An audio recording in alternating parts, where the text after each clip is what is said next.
N'eziokwu Nniawodo bụ isi ọhaneze ndị Igbo gbaa gburugburu were ebube dị ego. Ọ makwara na mma nke ukwuu, ụbụrụ dị ya n'isi ya bụ amamihe ya kalịrị akali. Ya mere ndị Igbo niile ji were ya wee mere onyeisi ọhaneze ndị Igbo niile gbaa gburugburu. Nwoke ọma bịara n'ụlọ mgbasa ozi nke Solid FM n'ụzọ dị egwu. Ụbọchị ọ batara na ụlọ mgbasa ozi a, ebube dị, maka na ozigbo ọ na-abata ka ndị ụlọ ọrụ a nabatara ya nke ọma. Ha nabatara ya maka na icheta na oge o were ọkwa, ya bụ Nniawodo were ọkwa dịka onyeisi ọhaneze ndị Igbo gbaa gburugburu. O kwere nkwa wee kwusie ike na ya ga-eji ọbara ya wee jere ndị Igbo ozi, maka na o wutere ya nke ukwuu otu esi akwafusi ọbara ndị Igbo, ọkachasị ụmụaka ndị ntorobịa ndị Igbo. Ya mere o ji si na ya ga-achọ ụzọ niile, ụzọ ka mma bụ ụzọ udo a ga-eji riri wee mee ka ala Igbo wee dị mma ma gbochikwa igbu ma ọ bụ ịkwafu ọbara ndị Igbo. Na ya ga-agbasi mbọ ike jikọ aka ọnụ ya na ndị ọzọ ịfụ na ewetara oke ndị Igbo wee mee oke ndị Igbo ka ọ bụrụ nke ga-eru ndị Igbo aka nke ọma. N'eziokwu nwoke a bụ ebube ukwu. O were amamihe kara aka. Mgbochi a dị egwu. Ngwa lekwa otu o si zọ n'eje wee bata na ka esi nabatagasịa ya n'ụbọchị a ọ bịara na obi ụlọ ọrụ mgbasa ozi Solid FM. Kpakpando fụrụ ya. Lekwanụ ka kpakpando ji fụ ya n'ụbọchị a. Eto dike na nko meleme Mekwazo, eto dike na nko mekwazo. Abakanata malonye bonye, obodo zuwe malonye bonye.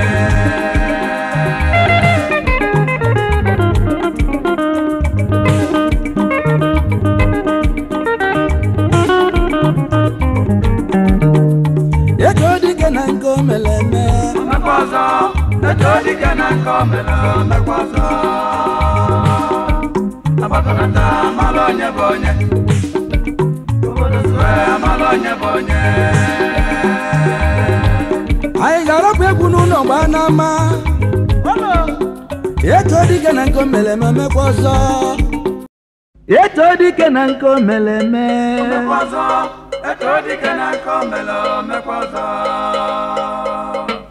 Abakanata malonye bonye, obodo zuwe malonye bonye.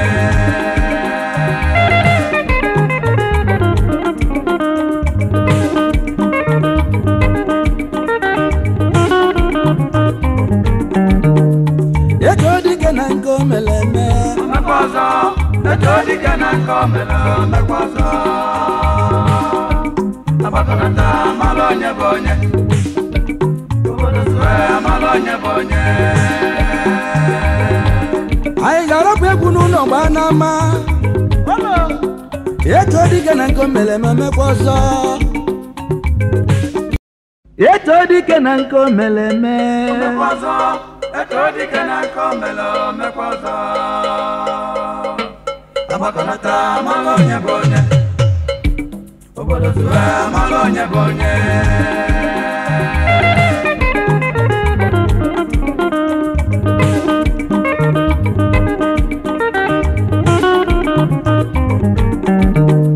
Eto dike na nko meleme Mekwazo, eto dike na nko mekwazo. Abakanata malonye bonye, obodo zuwe malonye bonye. Anyị ga-arapụ egwu n'ụlọ gbaa n'ama. Eto dike na nko meleme mekwazo. Eto dike na nko meleme Mekwazo, eto dike na nko mekwazo. Ndị Igbo unu afụgo ya ihe na-afịọ kịta n'ọka ọnọdụ anyị si wee dị n'obodo anyị bụ Naịjirịa. Na nna anyị ukwu bụ onye na-ahaziri ndị Igbo ọnọdụ, onye isi oche ndị ọhaneze ndị Igbo nke a na-akpọ President General n'oyibo bụ Chief Dr. Nyanwodo na anyị na-anọ kịta biko ka ọ kọwatụla anyị ihe na-eme kịta n'ihe gbasara ndọrọndọrọ anụ ebe ndị Igbo ga-abịanye aka na onye anyị pụ n'azụ ga-enye ndị Igbo ihe anyị chọrọ n'oge eteghị aka unu pụtara sị na ndị Igbo niile ga-esowe nwa amadi abụ Atiku wee kwuo ya o wee dịrị ka okwu ndị Igbo kedu ihe kpatara ya ndị wee sị ka anyị sowe Atiku ife kpatara ya bụ na elekshọn anyị na-eje ọra ka ọgụ mana ọ bụrụ maka na ejiri egbe anụ nke elekshọn a ga-egosi ma anyị bụ ndị Igbo ka ga na-anọ n'obodo a bụ Naịjirịa ka ya maka na since anyị bịara ejiri anyị mee ka Igbo oru n'obodo a iwu eji achị Naịjirịa na-akpọ constitution agha bụ echenjie ya ndị amị chenjie ya wepụcha ife niile mmerụ ka anyị ji wee bụrụ ndị nọ n'obodo anyị nchara ịra tupu anyị ejebe nya bụ ahịa anyị nwere regional gọọmenti afọ o nyere anyị ikike idozi be anyị n'ụzọ pụrụ iche nne n'anya tupu anyị adaa ọ bụ Eastern Nigerian gọọmenti bụ obodo gọọmenti na-agakarịcha iru na Afrịka mgbamgba ebe ndị ojii nọ ọ bụ ya bụ gọọmenti na-agakarị n'iru n'obodo anyị bụ Naịjirịa oge afọ ọ bụ sọsọ ya bụ gọọmenti buru ụzọ wee bido University nke Akịa ruo University of Nigeria na Nsụka kpọta onye ọcha na-akpọ Prọfesọ Glenn Taggart na Amerịka o wee bịa bụrụ Vice Chancellor ọ bụ ya bụ gọọmenti izizi lụrụ ebe a na-emepụta igwe na Igbo ya bụ Iron and Steel Complex na Emene ọ bụ ya bụ gọọmenti izizi lụrụ Cement Factory ọ bụ ya bụ gọọmenti izizi lụrụ Bia Brewery n'Ụmụahịa ọ bụ ya bụ gọọmenti izizi lụrụ Mirinda Soft Drink Factory ọ bụ ya gọọmenti izizi lụrụ efere nkụwa Ekulu Poultry ife niile emechisigo nwere nke nwere ike ịlụ nkịta maka na ego eji arụ ya adọrọzịa maka na mmanụ a na-egbute be anyị abụrụzi anyị nwe mmanụ izizi egbute n'akụkụ Eastern Region bụ nke egbute na Oloibiri obodo dị na Bayelsa steeti kịta ọ bụ nna m jere ebe a gwuwe ya as Minister of Commerce and Industry ọ bụ Eastern Nigeria gwuwe ya koolu dị n'Enugu tupu anyị adaa ọ bụrụ na isi 9 mile na-eje Ọnịcha ị ga-afụ ka bọket bụ koolu na-eje Oji River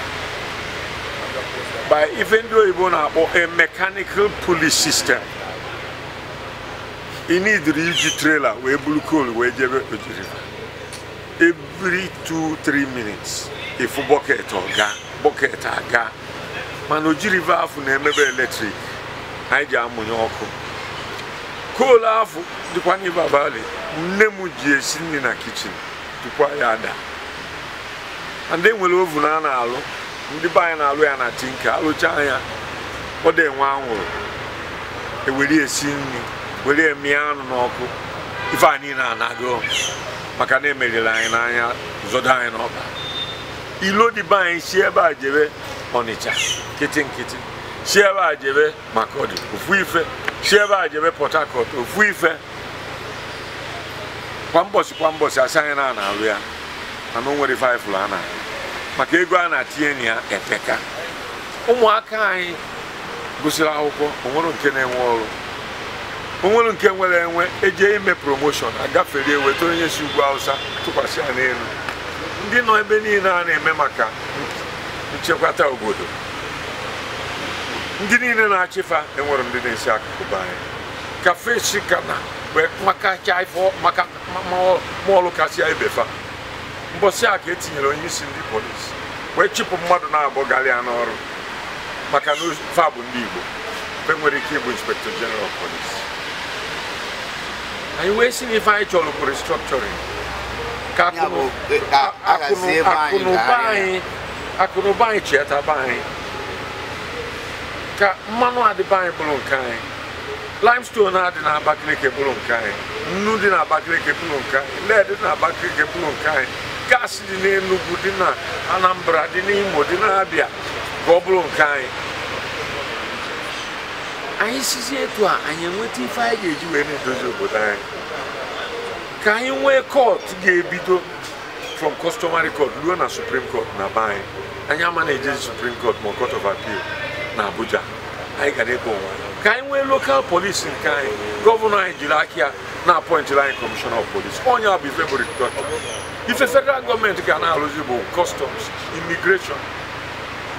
foreign affairs and external defense, copyright n'ife dị etu a ife bụ federation bụ autonomy of the federating units ọ bụ na ndị niile siri kweta na fa ga-abụ Nigeria na fa ma n'ụlọ onwe fa ma na ọ bụrụzi federation ndị amị ekpuchigo anya aka n'iru since fa pụrụ ewepụ Obasanjo eweta Buhari sọsọ ndị amị mba onye nkịtị bịa chi ha eziokwu pụta ife na anyị bụ ọha na eze tinyego aka jide ọdịda anyanwụ niile anyị na Afenifere anyị na ndị PANDEF ya bụ ndị mba mmiri Pan Association of Niger Delta Federation na ndị Middle Belt anyị na-afe enwego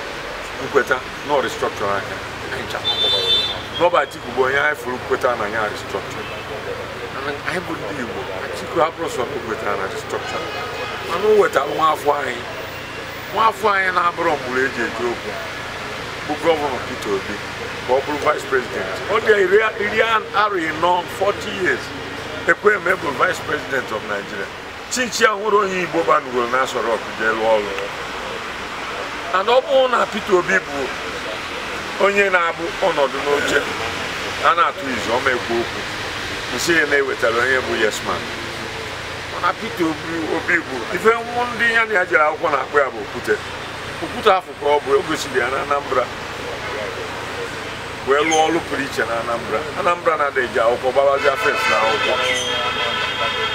Anambra wepụta akụ niile dị befa dozie elu befa ndị ọcha na ndị nta n'Imo abịa ebe a